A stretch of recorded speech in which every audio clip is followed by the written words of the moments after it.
तो वहीं आजमगढ़ में अखिलेश यादव के कार्यक्रम में फिर से हंगामा हो गया। पुलिस ने कार्यकर्ताओं पर लाठियां भी बरसाई हैं। एसपी के कार्यकर्ता बैरिकेडिंग तोड़कर मंच की ओर बढ़ रहे थे। तस्वीरें देखिए, वहां से अखिलेश यादव कार्यकर्ताओं को रोक रहे थे, लेकिन कार्यकर्ता नहीं मान रहे थे। इससे पहले भी इस तरीके की तस्वीर सामने आ चुकी है, जब अखिलेश यादव और राहुल गांधी मंच पर एक साथ फुलेरा में पहुंचे थे। वहां पर भी कुछ इसी तरीके से भीड़ बेकाबू हो गई थी। लगातार समाजवादी पार्टी के कार्यकर्ता बेकाबू हो रहे हैं, जिसकी तस्वीरें सामने आ रही हैं। दो अलग अलग तस्वीरें उत्तर प्रदेश के आजमगढ़ से, जहां पर एक बार फिर से सपा के कार्यकर्ता बेकाबू हो गए, वो मंच की ओर आगे बढ़ने लग गए। हालांकि अखिलेश यादव की ओर से कोशिश भी की गई कि उन्हें रोक दिया जाए, उन्हें समझा लिया जाए, लेकिन कार्यकर्ता इतने उत्साहित कि वो मानने को तैयार नहीं थे। अब हालात को कंट्रोल में करने के लिए पुलिस को वहां पर लाठी चार्ज भी करना पड़ गया।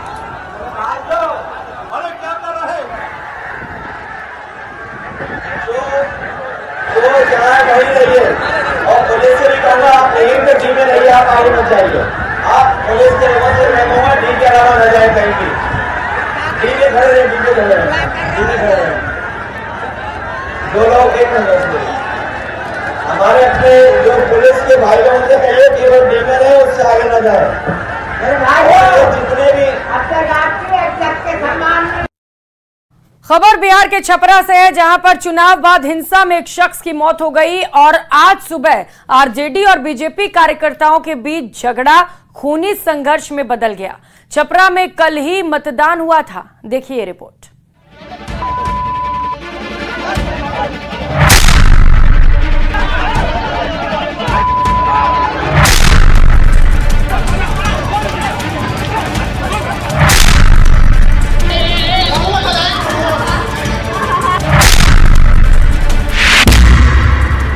बिहार के छपरा में बवाल।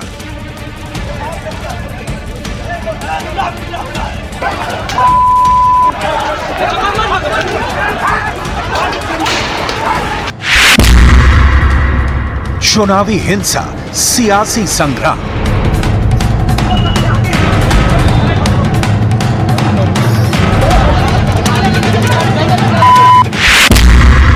दो चरण बाकी, आर पार की लड़ाई।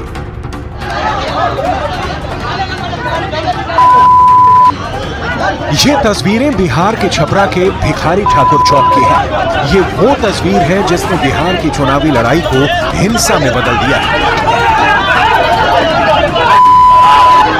आरजेडी और बीजेपी के कार्यकर्ता एक दूसरे के खिलाफ हो गए।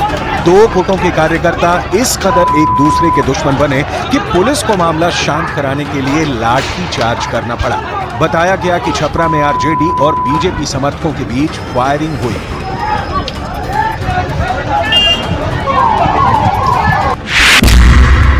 बिहार के छपरा में हुई हिंसा में एक आदमी की मौत हो गई, दो लोग घायल हुए हैं। वह 7:30 बजे ऐसी सूचना मिली कि यहाँ पर दोनों गुट के जो समर्थक थे उनके बीच झड़प हुई और आरजेडी। हाँ, बीजेपी और आरजेडी, और दोनों गुट के समर्थक के बीच में गोलीबारी हुई, जिसमें एक को गोली लगी, उनकी मृत्यु हो गई है, और एक अभी घायल हैं और एक और भी हैं जो घायल हैं। तो टोटल एक मृत्यु है और 2 घायल हैं।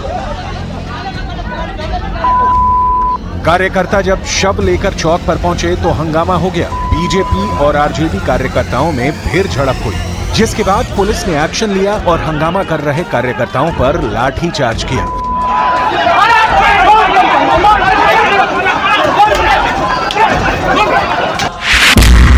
पुलिस ने बीजेपी के 2 कार्यकर्ताओं को हिरासत में लिया। बिहार के छपरा में 2 दिन के लिए इंटरनेट सेवा बंद कर दी गई। शहर में तनाव इस कदर फैला कि पुलिस को इलाके में फ्लैग मार्च करना पड़ा। हंगामे को देखते हुए इलाके में भारी पुलिस बल की तैनाती की गई। वहीं पुलिस ने शव को कब्जे में लेकर पोस्टमार्टम के लिए भेज दिया है। इससे पहले 2 दलों के कार्यकर्ताओं ने पुलिस के सामने हंगामा किया था। इसमें पुलिस कार्रवाई कर रही है, यहाँ पे कैंप कर रही है। हमने 2 दिन के लिए इंटरनेट बंद कराने का भी आदेश दिया है और सभी क्षेत्रों में पुलिस को एक्टिव किया है। जो हमें पता चला है, जो घटना कारित किए हैं, उनमें से 2 लोगों को पुलिस ने अरेस्ट भी किया है और सभी से अपील करूंगा शांति बनाए रखें जिसने गलत किया है उसके ऊपर कार्रवाई होगी। अगर कोई इंसाइट करने का कोशिश करेगा मॉब को, उसके ऊपर भी कार्रवाई होगी। जिसने भी इस घटना के पीछे इंसाइटमेंट में काम किया होगा उसको भी चिन्हित करके सख्त कार्रवाई की जाएगी। बूथ नहीं छपाएगा, बूथ नहीं, आप जाइए, आप बूथ नहीं छपाएगा, आप जाइए, बूथ नहीं छपाएगा, आप जाइए। अब समझिए कि पूरा विवाद कैसे बढ़ा। कल वोटिंग के दौरान आरजेडी की सारण से प्रत्याशी रोहिणी आचार्य छपरा के एक बूथ पर पहुंची थी। बूथ नहीं छपाएगा, आप बूथ छपवाने के लिए आई हैं। टाइम ओवर हो गया, आप बूथ छपवाने। उनके बूथ पर पहुंचते ही हंगामा शुरू हो गया। बूथ नहीं छपाएगा, बूथ नहीं, आप जाइए, आप बूथ नहीं छपाएगा, आप जाइए, बूथ नहीं छपाएगा, आप जाइए। आप बूथ छपवाने के लिए आई हैं, आप बूथ छपवाने के लिए आई हैं, आप बूथ छपवाने के लिए आई हैं, आप बूथ छपवाने के लिए आई हैं, बूथ नहीं छपाएगा। बीजेपी कार्यकर्ताओं ने रोहिणी आचार्य पर लोगों से गलत व्यवहार करने का आरोप लगाया। इसके बाद बीजेपी और आरजेडी कार्यकर्ता आपस में भिड़ गए। कल किसी तरह पुलिस ने मामला शांत करा दिया, लेकिन एक दिन बाद फिर आरजेडी और बीजेपी कार्यकर्ता आपस में भिड़ गए। 2 गुटों में हुई हिंसा में एक की मौत हो गई, जिसे लेकर बीजेपी और जेडीयू आरजेडी पर हमलावर है। जो वीडियो फुटेज आया है उसमें माननीय रोहिणी आचार्य के साथ भोला यादव कैसे दिख रहे हैं। भोला यादव जी तो दरभंगा के रहने वाले हैं, तो आखिर वहां कैसे नजर आ रहे हैं। इस सवाल पर चुनाव आयोग को गंभीरता से कार्रवाई करनी चाहिए। साथ ही साथ लालू जी के पूरे परिवार और पूरे सिस्टम का मोबाइल का जांच होना चाहिए। जो भी आपराधिक तत्व के लोग हैं उनको अंदाजा नहीं है कि ये 2005 के पुरानी वाली सरकार नहीं है कि आप चुनाव में हंगामा करेंगे, आपराधिक घटनाएं करेंगे और आपको छोड़ दिया जाएगा।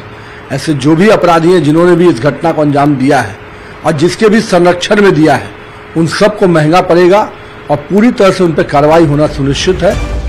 5वें चरण में सोमवार को 8 राज्यों की 49 सीटों पर मतदान हुआ था। इस चरण में बिहार की 5 सीटों पर वोटिंग हुई थी, लेकिन सारण सीट पर वोटिंग के दौरान और उसके बाद जबरदस्त हंगामा और हिंसा हुई, जिसे लेकर अब सियासी तकरार भी जारी है। तो वहीं आरजेडी नेता और छपरा से उम्मीदवार रोहिणी आचार्य ने पूरे बवाल पर सफाई दी। कहा कि एक कैंडिडेट होने के नाते वो बूथ पर गई थी। उसके साथ ही आरोप लगाते हुए कहा कि बीजेपी के कार्यकर्ता गुंडे हैं। रोहिणी के इस बयान पर जेडीयू ने पलटवार किया। जेडीयू प्रवक्ता नीरज कुमार ने कहा कि इतिहास गवाह है कि लालू या लालू परिवार जब जब चुनाव लड़ा है उपद्रव जरूर हुआ है। देखिए रिपोर्ट। एज अ कैंडिडेट हमको अधिकार है, हर एक बूथ पे आप लोग भी सब कोई थे मेरे साथ। वहाँ पे हम बूथ लूटने गए थे देखने के लिए कि कितना पोलिंग हुआ, क्या हुआ। उसमें से एक ये जो भाजपा वाले जो गुंडे हैं वो बैठे हुए थे अंदर में। उनसे पूछे हम कि आप वोट डाल दिए, तो बोला कि हाँ डाल दिए। तो हम फिर अंदर क्या करने, आप बाहर निकलिए। उसी पे ये लोग भद्दी भद्दी मुझे गालियां दी गई है। उसके बाद से ये लोग पत्थर, बांस और डंडा लेकर के मेरे ऊपर जानलेवा हमला हुआ है। और उसके बाद से मेरे कार्यकर्ता को आज सुबह सुबह मार दिया गया। जो वीडियो फुटेज आया है उसमें माननीय रोहिणी आचार्य के साथ भोला यादव कैसे दिख रहे हैं। भोला यादव जी तो दरभंगा के रहने वाले हैं, तो आखिर वहां कैसे नजर आ रहे हैं।